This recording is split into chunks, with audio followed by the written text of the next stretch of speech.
Hey guys, welcome back to another Gaming Memories video. Here we are taking a look at Combat Choro Q. That is a spin-off of the very popular Choro Q franchise that was released for the PlayStation back in 1999 and was released only in Japan. The game also was eventually re-released under a budget entry series known as the Best for Family collection that was exclusive to Japan also, back later in December of 2000. And the game is a spin-off of the Choro Q racing games. I have created other videos of other spin-off games within the series. I'll leave links down in the description so that you can also go and check them out. As with a lot of these games in the series kind of evolved and adapted over time, whereas they tried to refocus away from the likes of the arcade style cartoony racing games that the franchise was really popular for, in favour of trying to try out different type of themes. And in this case, this game is based around a tank action game. So the idea behind it is that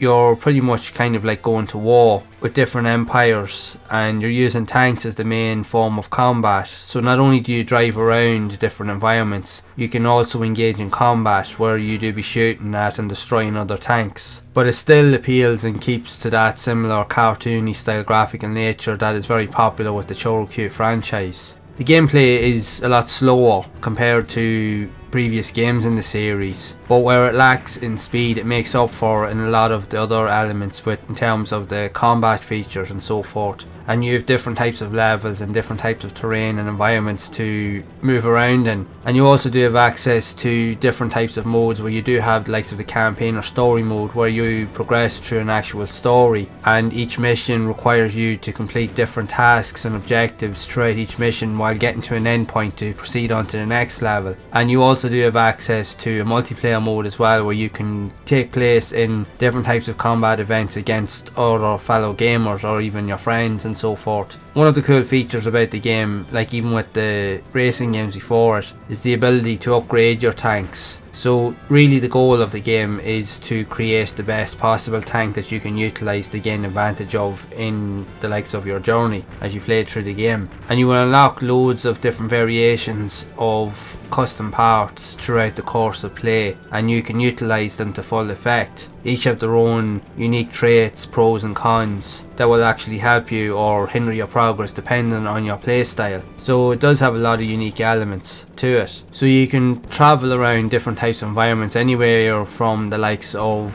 forests to even the likes of mountain style environments with train tracks, all the while trying to avoid and even engage in combat with other tanks.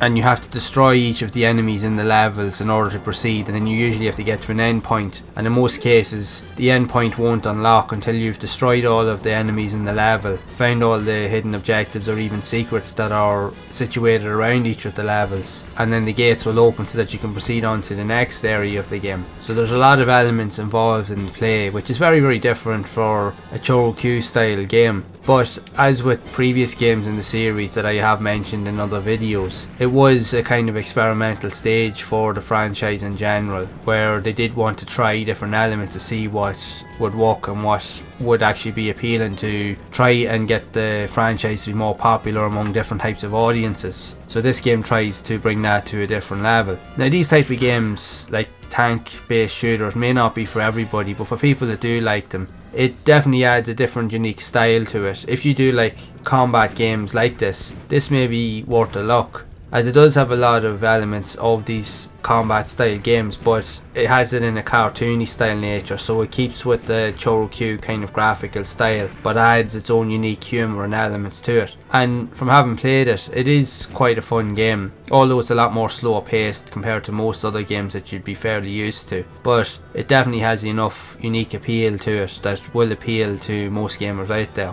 especially if you want a mix of various elements and combat elements. This might be a fun game for you to play, and I would love to know your thoughts on this game if you have even seen it yourself. Did you even know that this was a Choro Q spin-off? Did you even know it existed? I'd love to hear your thoughts, so be sure to share it down in the comments below. And if you have enjoyed this video and you'd like to see more videos on unique style games like this that were only released on the PlayStation in Japan only, then be sure to leave a like on the video. Again, be sure to subscribe to the channel and hit the bell icon to be updated when future videos are released. And also be sure to check out the video here on the screen of other types of games from within the Choro franchise itself that you may not have been familiar with that were also released on the PlayStation back in the day. So be sure to check those videos out, and until next time, make sure to keep playing those classic games and enjoying them, and keep those gaming memories alive.